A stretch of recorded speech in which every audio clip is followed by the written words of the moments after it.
Hello, this is Dr. Brenda Mondragon, and today we are going to be going over my favorite stretches to help improve flexibility and decrease pain in the upper back and neck. If you notice yourself feeling that achy sensation in between your shoulder blades, it's a very hard region to get to. But I'm going to be going over some stretches that are really good for getting into that hard to reach region in between your shoulder blades. A lot of us work all day slouched in a slump posture, and it's important to undo what we do all day. Open up the chest, open up the heart chakra, open up the solar plexus, and relieve tension off of the posterior chain of muscles. Throughout the day, we often are in a slouched posture, so it's important to spend some time unwinding and undoing that, especially if you're noticing pain in between your shoulder blades and your lower neck. Oftentimes people don't realize that they have a slouched kyphotic posture and they need to spend time opening up the front of the chest. So step one, very easy exercise, an exercise that you can perform as long as you have a doorway. Place one hand on either side and you push through, okay? Now, make sure you do it in each angle, okay? So we're gonna do the hands at face level. That will work the pec minor. And you hold that a minute. I see a lot of my patients, the first thing they want to do is go like that. Nope, keep your head back. Switch legs, bring your arms down. Do the pec majors. Hold that stretch for about a minute at each position. My second favorite exercise is a series of a couple of them using a weighted bar. For me and somebody my size, 5 pounds should be sufficient. So again, you just take the bar out like this and you bring it back and around. Take it slow if you're not used to this. Back all the way and around, very gently. The weight helps to increase and get you through that stretch. And again, you can see I'm having a little bit of difficulty with this. The wider that your hands are on the bar, the easier the stretch. If you want more of a stretch, you bring them in. Okay, this will be more of a stretch, actually impossible. So bring it out and that will be easier. Again, I like to keep my chin up and back, protecting my neck. And you can do about 3 sets of 12 on these. Another good stretch for the lats and intercostal muscles is to take the bar out in front of you like this, lean forward, and stretch to the side. Again, hold for about a minute, and then do the other side and a minute. Showing you from this side, take a good stance out and stretch to one side and then the other. This, I can feel it really opening up the lat and intercostal muscles. It's important to keep a flat back, slight arch in your neck, and stretch. Another really good one for the tricep muscles, start out taking the weight of the bar and just hang it down behind you. If you're feeling the stretch, just stay here. If you want a little bit more of a stretch, you can take the bar and pull down. Remember to keep the chest out, chin up, and pull. If you want even more of a stretch, place your elbow on the wall and push. Again, pulling down with the opposite arms. Start here, and reach behind you, pull, come up to the wall, and push. About a minute each side should be sufficient. To get down on the floor. Now first you should warm up before all of these because going at it cold you might tear something. So make sure you've done at least minimum 5 minutes of some form of cardio just to get the blood flowing. The next stretch is an easy one. You're just going to lay flat on your back, knee bent, and turn. To get the upper back, the bar will help you lower that arm down and help elongate the pec muscles in the back. You use the bar to help guide you down, knee bent, and use the bar to help stretch you down and stretch. And then we're going to do this side. Again, you start, whoop, then other side, and back. The bar really helps to just isolate those pec muscles. This is more of an intense stretch than the doorway stretch. You want to hold this here for about a minute, each side.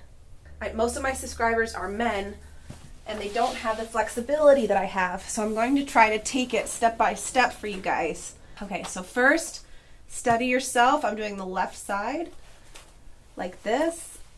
Knee has to go all the way down to the ground. Knee has to be on the floor, okay? Your foot braced against the wall. And then you're going to rotate your upper body backwards like that, okay?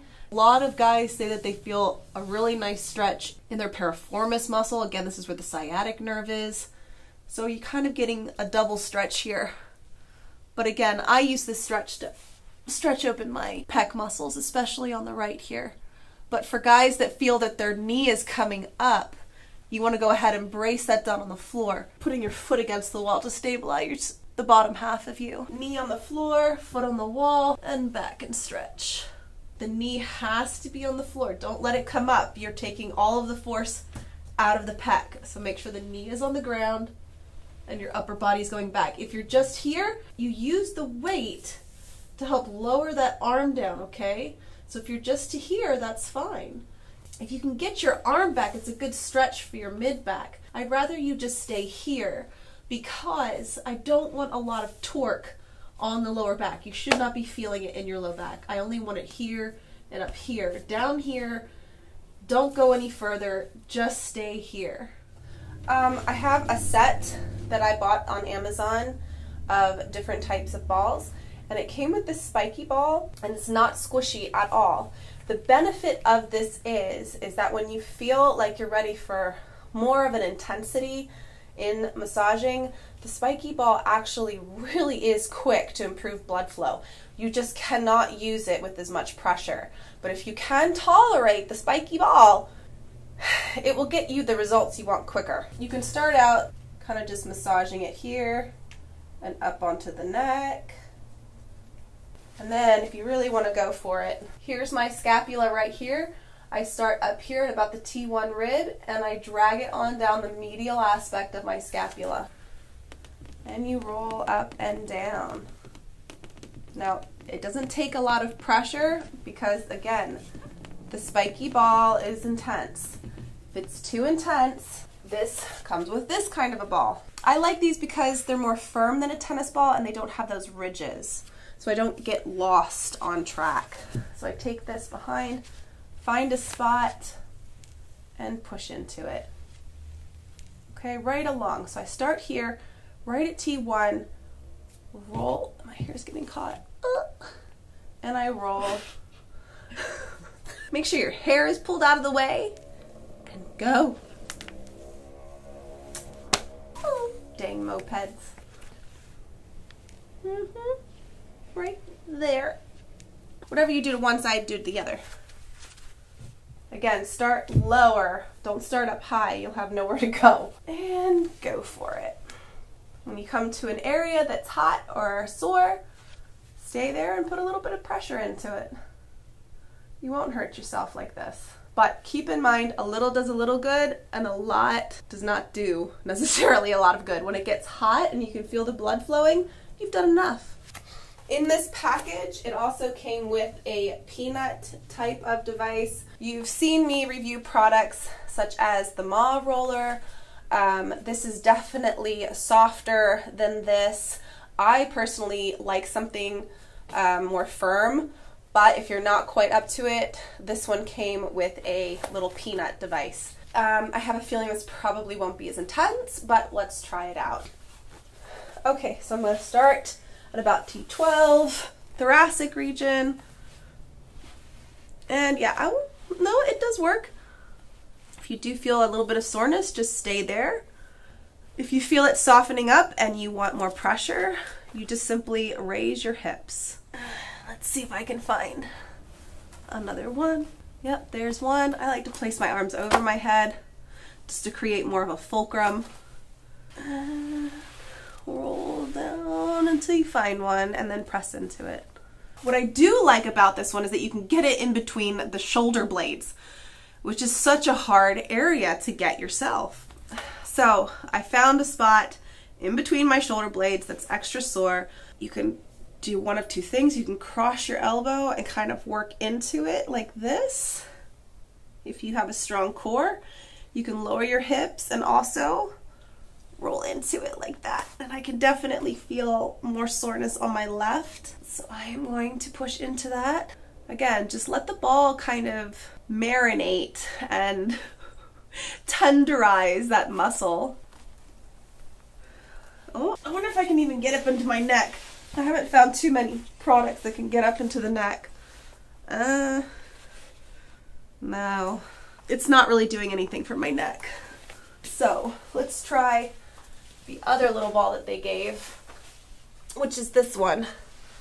Let's see if this one can do anything for my neck. All right, so it looks like you could put it on the center of your neck, but that's pretty painful because the spinous processes have a lot of nerve endings.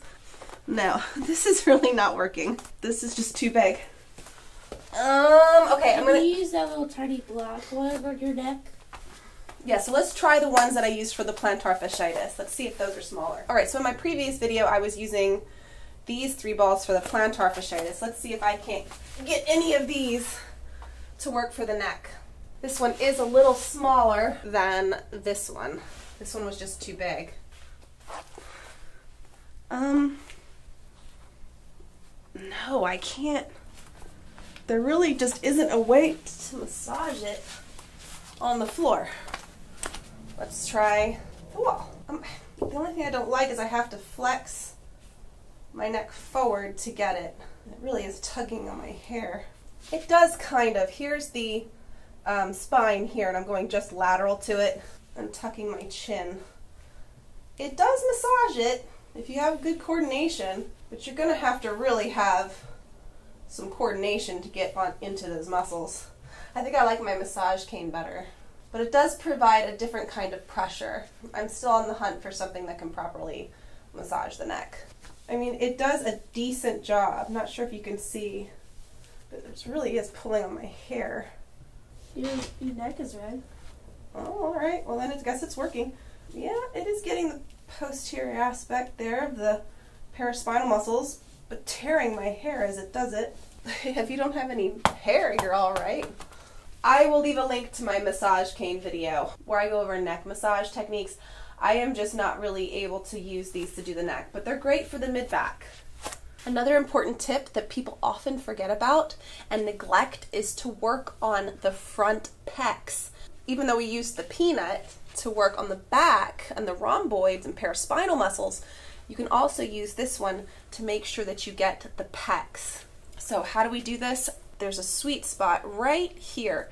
So you feel your collarbone and you feel your shoulder, and you're just going medial to that right here. And you go like this and you'll feel tenderness, and you just lean into it at first for about a minute. Then if you really feel ambitious, you can go side to side. You can roll it, go up and down. And then if you feel that that's enough, you find another spot. Go medial, kind of at a 45-degree angle. The pecs are really angled this way. Now this guy is tilted to the side, and all you're seeing are the pec majors. The pec majors do go side to side, but the pec minors, which is this little muscle right here, I don't know if you can zoom in, Linnea, this one goes at a 45-degree angle from the sternum to the coracoid process. It's just as important as getting this big hunka pec major muscle, okay? Start at the sternum. Here's the breastbone right here. Start just lateral to that and go 45. Woo! Up to the coracoid process. Up to your clavicle. And if this is too sore, just relax. You don't have to take it through any kind of motion. You can just put it at different trigger points as you go up. This kit also came with like a nice little wrist and hand massager. I kind of like it because my thumbs get really sore right in here, and I can just place that and squeeze and get into those muscles. But there's something to be said about pressure, holding pressure into a muscle for an extended period of time. This is also important into different tender, sore trigger points. Just as important as massaging it in the direction of the muscle. I hope this video was educational and helpful to you. Let me know what you think. Sound off below. What more would you like to see? What other symptoms do you guys have that you need some tips with? Let me know. I've got a whole plethora of ideas in my head and ways to help people. Let me know if this helps. Again, I link everything down below, so check those out. Again, thank you all for watching. Take care and be well. All right.